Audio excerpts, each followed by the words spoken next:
بیشتر افسران کمیشن کے روبرو پیش ہو کر شہادتیں فراہم کرنا چاہتے ہیں، لیکن انہیں خدشہ ہے کہ ایسا کرنے پر انہیں انتقام کا نشانہ بنا جائے گا۔ چنانچہ کمیشن نے صدر پاکستان سے رجوع کرتے ہوئے ان سے درخواست کی کہ وہ اس امر کی عوامی سطح پر ضمانت دیں کہ کمیشن کے روبرو شہادت دینے والے کسی بھی فرد کو اس سلسلے میں انتقام کا نشانہ نہیں بنایا جائے گا۔ 11 جنوری 1972 کے اخبارات میں یہ سرکاری اعلان شائع کر دیا گیا کہ کمیشن کی تمام تر کارروائی مکمل طور پر خفیہ رکھی جائے گی اور اس کے روبرو پیش کیے جانے والے تمام بیانات اور گواہوں کو مناسب تحفظ فراہم کرتے ہوئے اس بات کو یقینی بنایا جائے گا ایسے افراد کو کسی قسم کی فوجداری مقدمات کا سامنا نہ کرنا پڑے، ایسے بیانات یا شہادتیں جھوٹی اور غلط ثابت نہ ہوں۔ کمیشن کی سفارش پر جنرل ہیڈ کوارٹر نے بھی ایک سرکولر کے ذریعے فوجی اہلکاروں کو مطلع کر دیا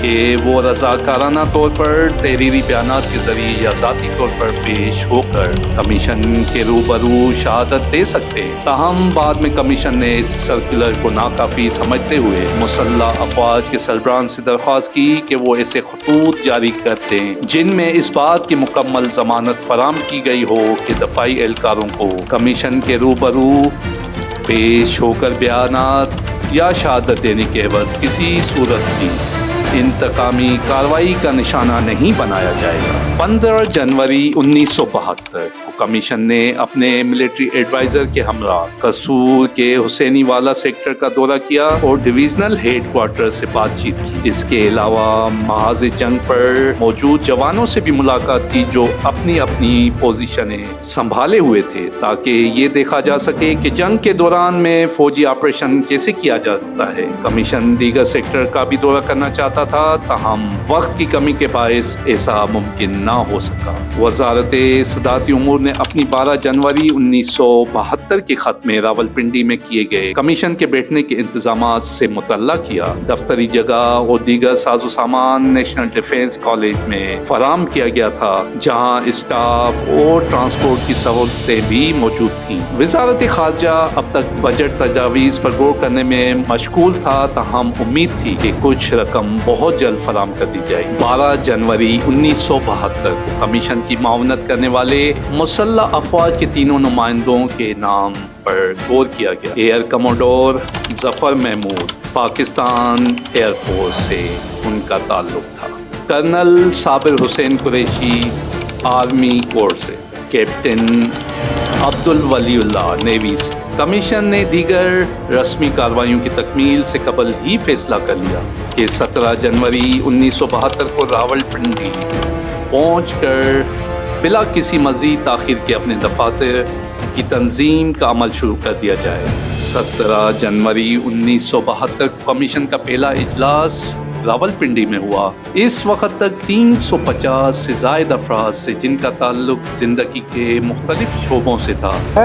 دکھ تو ہوتا تھا کہ ہم اس کمیشن کو مختلف نوعیت کی معلومات اور اطلاعات فراہم ہو چکی تھی۔ بات کرتے تھے، آج ہم سر نیچے کر کے بات کر رہے ہیں۔ ان تمام کی ضروری جانچ پڑتال کی گئی تاکہ ان گواہوں کا ابتدائی انتخاب کیا جا سکے جنہیں اس کمیشن کے روبرو طلب کیا جائے گا۔ کمیشن کی کارروائی کے آغاز سے قبل صحافیوں کی درخواست پر کمیشن کے سربراہ نے ایک پریس کانفرنس سے خطاب کیا، جس کے دوران میں انہوں نے ایک مرتبہ پھر اسی امر کی یقین دہانی کرائی کہ ایسے تمام گواہان جو کمیشن کے روبرو شہادت دیں گے انہیں آفیشل سیکرٹ ایکٹ سے مستثنا سمجھا جائے گا اور انہیں انتقام یا خوف و ہراس کا نشانہ نہیں بنایا جائے گا۔ صحافیوں کے مختلف سوالات کے جوابات میں کمیشن کے سربراہ نے کہا، کمیشن کو پورا اختیار حاصل ہے کہ وہ سابقہ صدر اور چیف آف آرمی اسٹاف سمیت پاکستان کے کسی بھی شہری کو معلومات حاصل کرنے کی غرض سے طلب کر سکتا ہے۔ ضرورت پیش آنے پر کمیشن کسی بھی فرد کی حاضری کو یقینی بنانے کے لیے وارنٹ بھی جاری کر سکتا ہے یا اسے ذاتی طور پر کمیشن کے روبرو حاضری سے مستثنا قرار نہ دے۔ 15 جنوری 1962 کمیشن کی کارروائی کو خفیہ رکھنا قومی مفاد کے عین مطابق ہے، کیونکہ کمیشن کے روبرو پیش کیے جانے والے تمام اطلاعات و معلومات نہایت حساس نوعیت ہوں گی، جنہیں اس وقت عام کرنا، شائع کرنا یا نشر کرنا ممکن نہیں ہوگا۔ جبکہ مغربی سرحدوں پر بھارت اور پاکستان کی فوجیں ایک دوسرے کے مد مقابل کھڑی ہوئی تھیں، تاہم یہ کمیشن وقتاً فوقتاً عوام کی اطلاع کے لیے اپنی سرگرمیوں کے بارے میں مختصر ہینڈ آؤٹ جاری کرتا رہے گا۔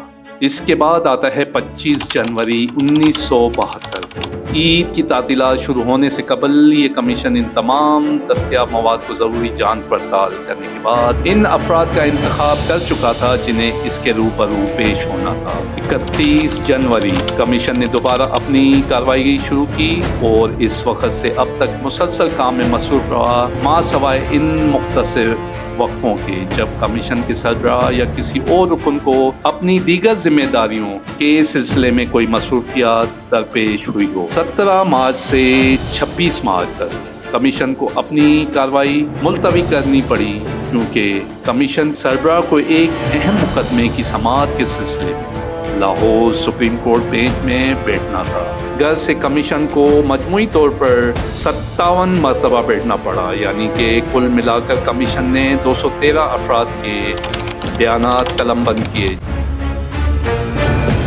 جس میں آرمی کے ملازم اہلکار 61، ریٹائرڈ اہلکار 27، ایئر فورس کے ملازم اہلکار 39، ریٹائرڈ اہلکار 6، نیوی کے ملازم اہلکار 14، ریٹائرڈ اہلکار 7، سیاسی لیڈر 23 اور سول ملازمین میں 17 اور ریٹائرڈ 6 اہلکار۔ کمیشن کو شہادتیں دینے میں صحافیوں کی تعداد 3 اور 10 عوامی نمائندے تھے۔ 4000 صفحات پر مبنی گواہوں کے بیانات قلم بند ہوئے، جبکہ ان بیانات کے سلسلے میں پیش کی جانے والی 374 دستاویزات بھی تقریباً اتنی ہی تعداد میں موجود تھیں کہ کسی بھی جنگ میں شکست کے اسباب تلاش کرنے سے بیشتر یہ جاننا ضروری ہے کہ یہ جنگ آخر ہوئی کیوں۔ کہا جاتا ہے کہ فوجی ہتھ کنڈوں کا براہ راست تعلق سیاسی اور سفارتی حکمت عملی سے ہوتا ہے۔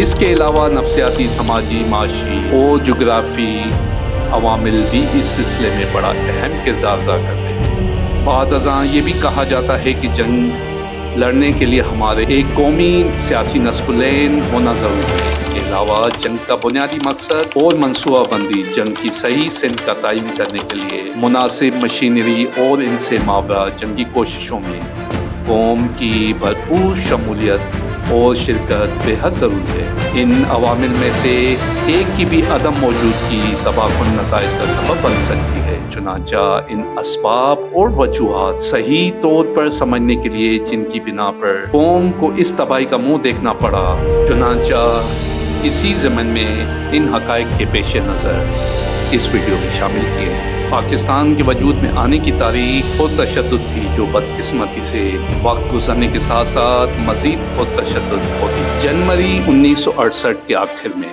صدر پاکستان فیلڈ مارشل محمد ایوب خان بیمار ہو گئے۔ اگرچہ عوام میں اس بات کا اعلان نہیں کیا گیا تھا، اصل میں ان کو دل کا شدید دورہ پڑا تھا اور کچھ عرصے تک وہ بولنے سے بھی معذور رہے۔ تو وہ اپنے فرائض کیا انجام دیتے، لیکن دنیا کو بھی بتایا گیا کہ ان پر انفلوئنزا کا حملہ ہوا ہے۔ لہٰذا یہ تجویز پیش کی گئی کہ جب سے ایوب خان بیمار ہوئے تھے، آرمی کے کمانڈر ان چیف جنرل محمد آغا یحییٰ خان کو عارضی طور پر ایوان صدر کا کنٹرول دے دیا جائے۔ سیکریٹریوں اور وزراء سے صدر کی ملاقات بند ہو گئی۔ صدر کا مشیر جو ان کے بہت قریب ہوتا تھا، اب وہ بھی ان سے نہیں مل سکتا تھا۔ اس سے پہلے زیادہ تر فیصلے مشیر کے ذریعے ہی منظر عام پر آتے تھے۔ مسئلہ یہ تھا کہ صحت یاب ہونے کے بعد بھی صدر کی حیثیت کم ہو کر ایک ایک نام کے سربراہ کی رہ گئی تھی، کیونکہ شروع میں تو وہ جسمانی طور پر کوئی کام کرنے کے لائق نہیں تھے۔ ان کی یہ حیثیت اس وقت تک جاری رہی جب تک 25 مارچ 1969 کو یحییٰ خان نے مارشل لا کا اعلان کر کے حکومت سنبھال لی اور خود مارشل لا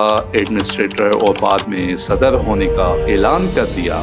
معزز ناظرین، یہ یاد رہے کہ ابھی ہم محمود الرحمان کمیشن کے بنیادی پس منظر کو سمجھنے کی کوشش کر رہے ہیں۔ بڑی عجیب صورتحال پیدا ہو گئی تھی، ایسی سیاسی جوش و خروش پیدا ہو گیا جو بعد میں ایوب خان کے حکومت چھوڑنے پر ختم ہوا۔ سیاست کے ایک طالب علم کے لیے بعد میں جو بے چینی پیدا ہوئی اس کا اندازہ لگانا مشکل نہیں تھا۔ یہ بات بھی درست ہے کہ ایوب خان کی بیماری نے ایک سیاسی تحریک کو جنم دیا جو بہرحال شروع ہونی تھی۔ اس تحریک کے شروع ہونے میں دوسرے عوامل بھی کار فرما تھے۔ دیکھنے میں تو ملک کے ایک آئینی حکومت برسر اقتدار تھی اور معمول کا کاروبار حکومت چلا رہی تھی۔ اگر صدر بیماری کی وجہ سے اپنے فرائض انجام دینے کے لائق نہ رہے تو آئین میں دیا گیا ہے کہ ایک اسپیکر عارضی طور پر صدر کا عہدہ سنبھال لے گا، لیکن اگر صدر ذہنی یا جسمانی کمزوری کی وجہ سے معذور ہو گیا ہے تو اسے اسمبلی میں ایک قرارداد منظور کر کے بتایا جا سکتا ہے۔ اس قرارداد کے منظور ہونے کے بعد اسپیکر عارضی طور پر کچھ آئینی اقدامات اٹھائے گا اور بعد میں اس عہدے پر مستقلاً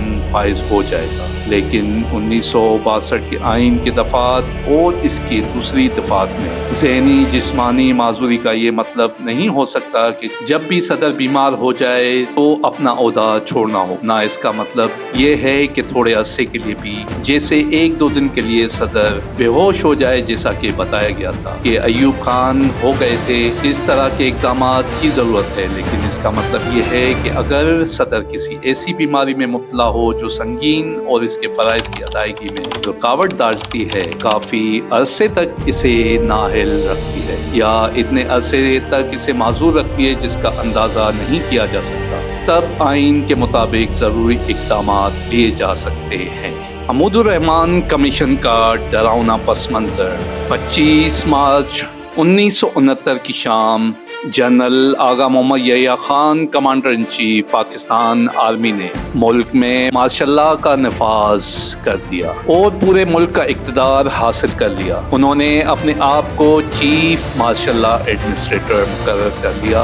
یحییٰ خان نے ابتدا میں صدر ہونے کا دعویٰ نہیں کیا تھا کہ وہ خود ہمیشہ اقتدار میں رہیں گے، ان کے عہد حکومت میں کوئی نیا نظام قائم ہوگا۔ یہ بات 7 اکتوبر 1958 کو اقتدار سنبھالنے والے فیلڈ مارشل جو اس وقت کے جنرل تھے کے عزائم اور مقاصد سے بالکل مختلف بات۔ اس وقت کے صدر نے اپنی نشری خطاب میں مارشل لا کا یہ جواز پیش کیا کہ سیاستدان ناکام ہو گئے تھے۔ انہوں نے اس اقدام کو جمہوریت کی بحالی نہیں قرار دیا تھا، بلکہ یہ کہا تھا کہ یہ ایک ایسے نئے نظام کا آغاز ہوگا جو ملک کو بچانے کا واحد ذریعہ ہے۔ جنرل یحییٰ خان نے اپنے خطاب میں یہ بھی کہا کہ مارشل لا کے نفاذ کا میرا واحد مقصد عوام کی زندگی، آزادی اور مال کا تحفظ اور ملک میں انتظامیہ کو دوبارہ رواں دواں کرنا ہے۔ چیف مارشل لا ایڈمنسٹریٹر کی حیثیت سے میرا اولین اور اہم ترین کام امن کی بحالی اور اس بات کی یقین دہانی ہے کہ انتظامیہ اپنے روزمرہ کے معمولات عوام کی تسلی کے مطابق شروع کر دے۔ ہم نے انتظامی خرابی اور بد امنی کا کافی تجربہ کر لیا۔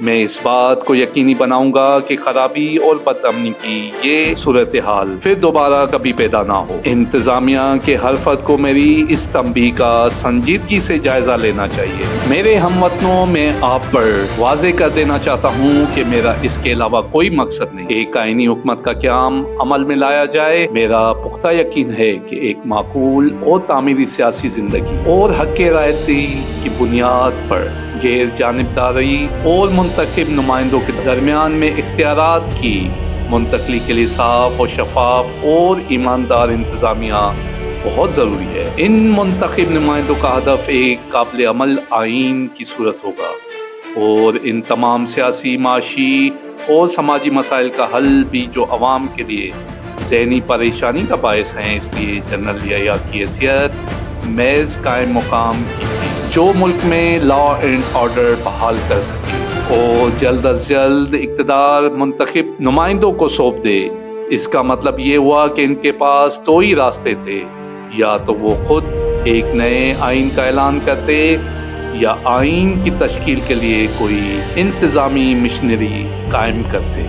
در حقیقت لا اینڈ آرڈر حیرت انگیز تیزی سے بحال ہوا۔ سچ تو یہ ہے کہ ماشاء اللہ نظام کی سخت سزاؤں کے بطور یہ ممکن ہی نہ تھا کہ ایک بڑے ہجوم کو ایک وقت میں اکٹھا کر لیا جائے، اور نہ ہی سیاسی لیڈروں یا مظاہروں کے ذریعے لوگوں کو جلوس اور ہڑتال کے لیے جمع کیا جا سکے۔ اس وقت لوگوں کے جذبات کا رخ اس سمت میں تھا کہ ان کی تحریک اور جدوجہد کامیابی سے ہمکنار ہوئی، اور ایوب خان کا اقتدار اور آئین اس کے نتیجے میں بکھر چکے ہیں۔ خیال یہ ہے کہ لوگ یقین رکھتے تھے کہ اگرچہ ماشاء اللہ بذات خود کوئی پسندیدہ چیز نہیں، لیکن ملک کی سلامتی اور آئندہ آئینی استحکام کے لیے یہ قدم ناگزیر تھا۔ 1958 کو تجربے کے نتائج نے لوگوں میں ایک ایسے اندھے اعتماد کو جنم دیا جو ایک بڑے بحران کی کوکھ میں پیدا ہوا۔ ماشاء اللہ کو تمام خرابیوں کے خاتمے کا حتمی علاج سمجھ لیا گیا۔ جن لوگوں نے زیادہ سنجیدگی سے اس بحران کی سنگینی کو محسوس کیا، انہوں نے اس فوج پر اندھا دھن بھروسے کا نتیجہ قرار دیا، جس نے آگے جا کر ڈکٹیٹرشپ کی راہ اختیار کر ملک کے بدتر حالات نے جنرل یحییٰ کے حق میں راہ ہموار کر دی، اور ایک ایسا منظرنامہ تیار ہو گیا جس کے لیے لوگ ذہنی طور پر تیار تھے، یہاں تک کہ نومبر 1969 آ گیا اور جنرل یحییٰ نے اگلا لائحہ عمل کا اعلان کر دیا۔ اسی دوران میں انہوں نے تمام اہم سیاسی شخصیات سے ملاقات کی تاکہ الیکشن سے پہلے آئین میں تمام ضروری ترامیم کی جا سکی۔ اس اقدام کی توجیہ ان کے نزدیک یہ تھی کہ دراصل یہی وہ معاملہ ہے جس پر مکمل اتفاق رائے اور ہم آہنگی پائی جاتی ہے۔ ان کا خیال تھا کہ باقی کام عوام پر چھوڑ دینا چاہیے۔ وہ الیکشن کے بعد کیا فیصلہ کرتے ہیں؟ انہوں نے اعلان کیا کہ 5 اکتوبر 1970 کو انتخابات منعقد ہوں گے اور 1 جنوری 1970 سیاسی سرگرمیاں شروع کرنے کی اجازت ہوگی۔ 31 مارچ 1970 تک تمام قانونی لائحہ عمل تیار کر لیا گیا اور انتخابی عمل کے لیے مغربی پاکستان کے 1 یونٹ کو علیحدہ کر دیا گیا۔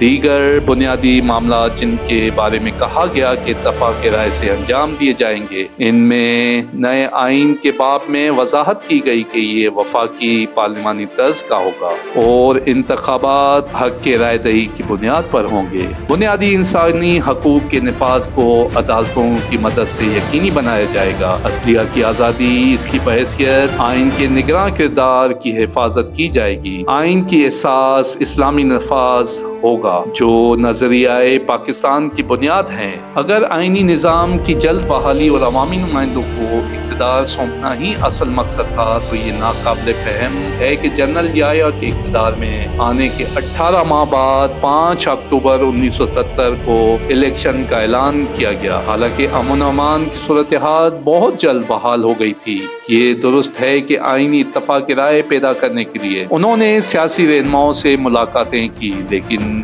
یہ بھی سچ ہے کہ جنرل یحییٰ نے ایوب دور کے رہنما اصولوں سے استفادہ کیا اور انہی خطوط پر کام کیا جو بعد میں نا اتفاقی کا سبب بنے۔ اس عرصے میں سیاسی سرگرمیوں کی اجازت نہیں تھی اور نہ سیاسی جماعتوں کو منظم کرنے کی۔ سیاسی مہم کی اجازت کا تو سوال ہی پیدا نہیں ہوتا تھا۔ ان حالات میں یہ سمجھنا دشوار تھا کہ ان مذاکرات سے کون سی کامیابی متوقع تھی۔ واحد نقطہ جس پر گول میز کانفرنس میں اتفاق کیا گیا 1 یونٹ کی علیحدگی تھا۔ قانونی ڈھانچے کے 2 اہم اجزاء تھے، ان میں سے ایک تو کسی مخصوص اکثریت کی ضرورت کے لیے آئین میں کسی مسودے کی بطور قانون منظوری کا استثناء موجود نہیں، لہٰذا یہ بات واضح ہے کہ جو لوگ ایوان میں اکثریت رکھتے تھے اسے کسی فیصلے کی حمایت کرتے اور اسے عملی جامہ پہنانے کے قابل ہوتے۔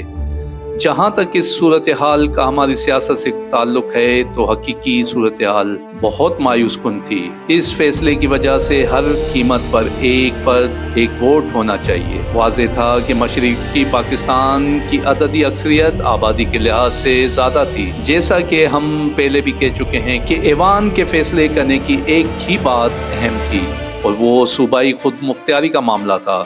شیخ مجیب الرحمان پہلے ہی 6 نکات کے ساتھ تھے اور اگر انہیں مشرقی پاکستان سے 98% نشستیں جیتنے کی توقع نہ ہوتی تو وہ گول میز کانفرنس کے جاری رہنے کا ماحول بنا سکتا۔ اس طرح مجیب یہ ثابت کر سکتے کہ بہت ہی بڑی طاقت، لہٰذا اگر 6 نکات مغربی اور مشرقی پاکستان کے درمیان میں تنازعی معاملہ ثابت ہوئے اور جس کی بنا پر امکان موجود تھا تو یہ فیصلہ کرنا کہ اس سوال کو چھوڑنے کے لیے ایوان میں کتنی اکثریت کی ضرورت تھی، در حقیقت مشرقی پاکستان کو ہی طے کرنا تھا۔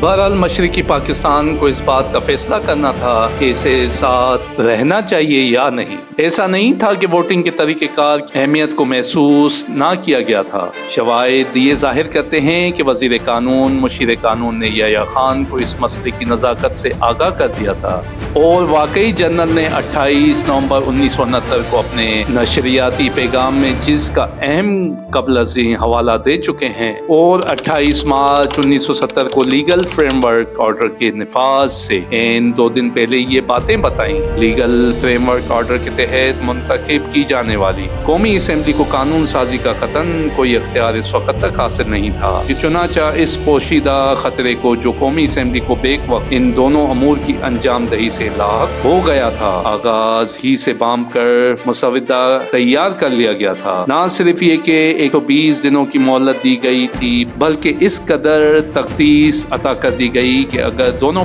بڑی سیاسی جماعتوں کے درمیان میں آئین سازی کے مسئلے پر شدید اختلافات پیدا ہونے لگے تو ایسی صورت میں بھی 120 دنوں کی اس مہلت میں کوئی توسیع اور اضافہ ہرگز نہ کیا جائے گا۔ ستمبر 1970 میں سیلابوں نے مشرقی پاکستان کو آ گھیرا اور یحییٰ خان کو قومی اور صوبائی اسمبلیوں کے انتخابات 17 دسمبر تک ملتوی کرنا پڑے۔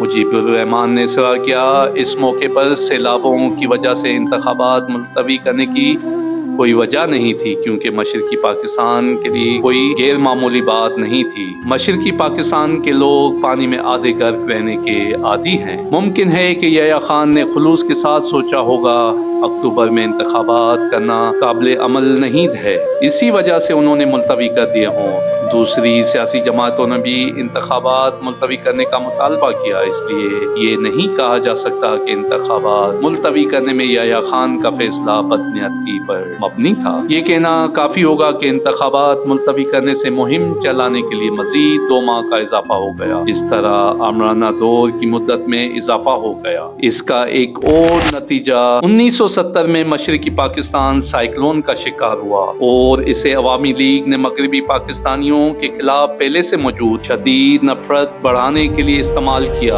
انہوں نے دعویٰ کیا کہ مصیبت کے اس وقت میں نہ تو مغربی پاکستان کے رہنماؤں نے اور نہ حکومت نے، جس میں مغربی پاکستان کے لوگوں کی اکثریت تھی، مشرقی پاکستان کے لیے کوئی ہمدردی کی۔ مغربی پاکستان کے ایک رہنما خان عبدالولی خان نے بیان دیا، اس وقت سوائے ان کے مغربی پاکستان کے کسی رہنما نے مشرقی پاکستان کا دورہ نہیں کیا۔ عوامی لیگ نے اس بات کو مشرقی پاکستان کے ساتھ ظالمانہ سلوک نہیں تو عدم توجہی کا سلوک کرنے کی تعبیر کیا۔ مغربی پاکستان میں ایک اہم سیاسی جماعت کے لیے ایک رہنما نے ہمارے سامنے بیان دیا کہ مشرقی پاکستان میں مغربی پاکستان کے رہنماؤں کے صرف جانے سے کچھ نہیں ہوتا، مشرقی پاکستان کے لیے مادی امداد بھیجی گئی تھی۔ یہ بات درست ہے، لیکن انسانی جذبات کبھی کبھی حقیقی امداد سے زیادہ دکھاوے کی ہمدردی سے متاثر ہو جاتے ہیں۔ اب یہ بات بالکل واضح تھی کہ مجیب الرحمان انتخابات پر چھا گئے۔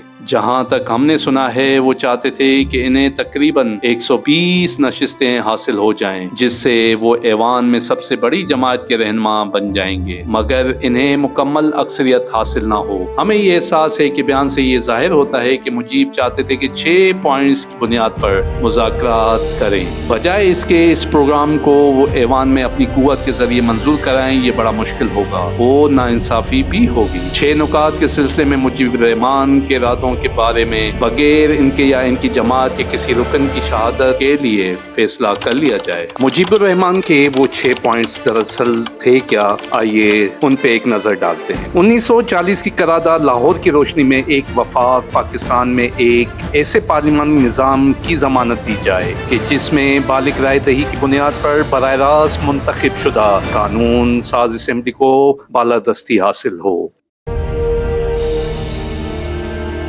نمبر 2، مرکزی حکومت کے پاس صرف 2 محکمے ہوں، دفاع اور خارجی امور۔ نمبر 3، دونوں صوبوں کے لیے الگ الگ لیکن قابل تبادلہ کرنسی کا نظام ہو، لیکن اگر یہ ممکن نہ ہو تو آئین میں ضمانت دی جائے کہ مشرقی پاکستان سے مغربی پاکستان میں سرمایہ کاری کو روکا نہیں جائے۔ نیز مشرقی پاکستان کے لیے الگ الگ مالیاتی اور اقتصادی نظام واضح کیے جائیں۔ ان کے علاوہ مشرقی پاکستان کا اپنا بینکنگ ریزرو سسٹم موجود ہو۔ نمبر 4، ٹیکس لگانے اور تمام تر مالیاتی صوبوں کا اختیار مرکز کی بجائے صرف صوبوں کے پاس ہو، جو ایک مساوی اور مخصوص شرح سے مرکز کے اخراجات ادا کرے۔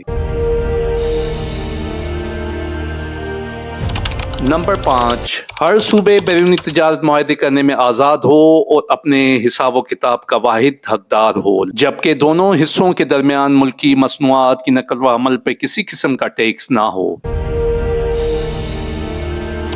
نمبر 6، مشرقی پاکستان کو الگ فوج یا نیم فوجی دستے رکھنے کا حق ہو تاکہ ملکی سلامتی اور آئین کا تحفظ یقینی بنایا جا سکے۔ تاہم کونسل مسلم لیگ اور جماعت اسلامی نے اس پیشکش کو قبول نہ کرنے کا فیصلہ کیا۔ غالباً ان کا خیال تھا کہ وہ زیادہ نشستیں حاصل کر سکیں گی۔ نتائج ہمیں معلوم ہیں۔ انتخابات 7 دسمبر 1970 کو ایک عام پذیر ہوئے، ماسوائے ان چند حلقے انتخابات کے جہاں پولنگ سمندری طوفان کے باعث ملتوی کر دی گئی تھی۔ حتمی نتائج میں شیخ مجیب الرحمان نے مشرقی پاکستان میں 162 نشستوں میں سے 160 نشستیں حاصل کی اور مغربی پاکستان میں پاکستان پیپلز پارٹی واحد سب سے بڑی جماعت کے طور پر ابھر کر سامنے آئی، جس نے 138 نشستوں میں سے 84 نشستیں حاصل کی۔ خواتین کی 13 نشستیں بعد میں پر کی جانی تھیں اور ظاہر ہے کہ مشرقی پاکستان میں یہ عوامی لیگ کو ملے اور مغربی پاکستان میں ان کی تعداد پاکستان پیپلز پارٹی کو ملی۔ اصولی طور پر اگر جغرافیائی حالات عملی طور پر مختلف ہوتے تو بھی ایک جماعت کا مکمل اکثریت کے ساتھ ابھرنا اور دوسری پارٹی کا بہت زیادہ نشستیں حاصل کرنا جو کم از کم اکثریتی پارٹی کے تقریباً نصف ہو، ایک آئینی اور جمہوری طرز حکومت کے لیے مثالی تھا۔ مگر ہماری بدقسمتی یہ تھی عوامی لیگ نے مغربی پاکستان میں ایک بھی نشست حاصل نہ کی اور اس طرح پاکستان پیپلز پارٹی نے مشرقی پاکستان میں کوئی نشست حاصل نہ کی۔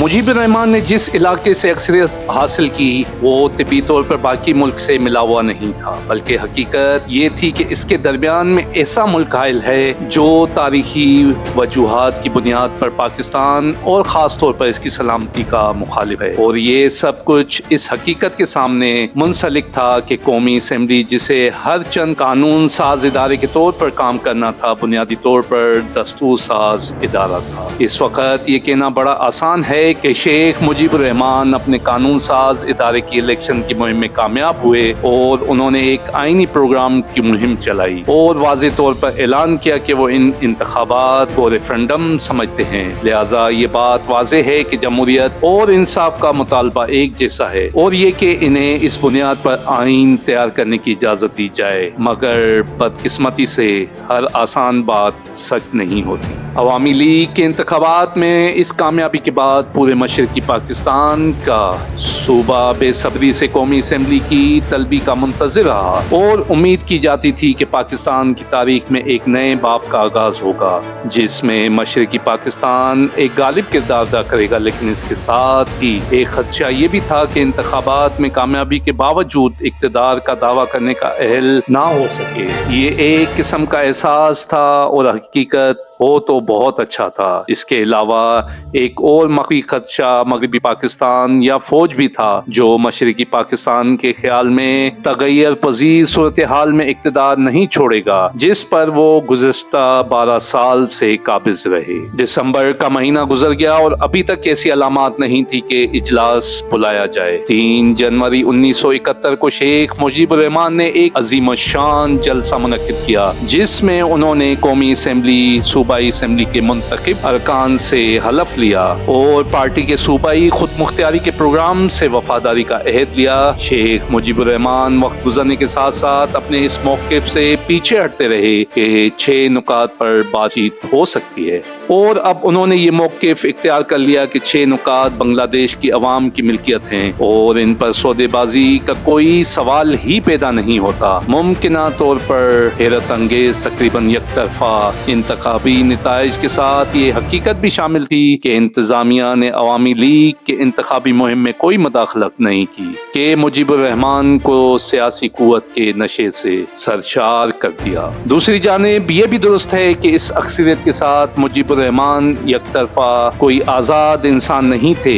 ان میں نسبتاً کم اکثریت کے ساتھ مذاکرات کرنے کی کوئی لچک اور استطاعت باقی نہیں رہی تھی۔ دوسرے نقطہ نظر کے بارے میں بہت کچھ کہا جا سکتا ہے۔ دسمبر 1970 اور 7 جنوری 1971 کے درمیان جنرل یحییٰ خان اور مجیب الرحمان کی ڈھاکہ میں ملاقات ہوئی، صورتحال بہتر بنانے میں ممکنہ ثابت نہ ہو سکی۔ دسمبر 1970 اور 7 جنوری 1971 کے درمیان جنرل یحییٰ خان اور مجیب الرحمان کے درمیان ڈھاکہ میں ملاقات ہوئی جو صورتحال بہتر بنانے میں ممکن ثابت نہ ہو سکی۔ بہرحال مجیب الرحمان نے اس وقت ایک جلسہ عام منعقد کیا۔ اس کا مقصد قوت کا مظاہرہ تھا یا نہیں، مگر اس میں پارٹی کے ارکان نے ان پر مکمل اعتماد اور وفاداری کا اظہار کیا بشرطیہ وہ 6 نکات پر قائم رہیں۔ 3 جنوری 1971 کے جلسے عام کے درمیان میں جنرل یحییٰ خان کی طرف سے دونوں طرف کے رہنماؤں کو اکٹھا کر کے تبادلہ خیال کرنے کے ظاہراً کوئی کوشش نہیں کی گئی، اگرچہ بعد میں جب انہیں کوشش کی تو شیخ مجیب الرحمان نے سخت رویہ اختیار کیا۔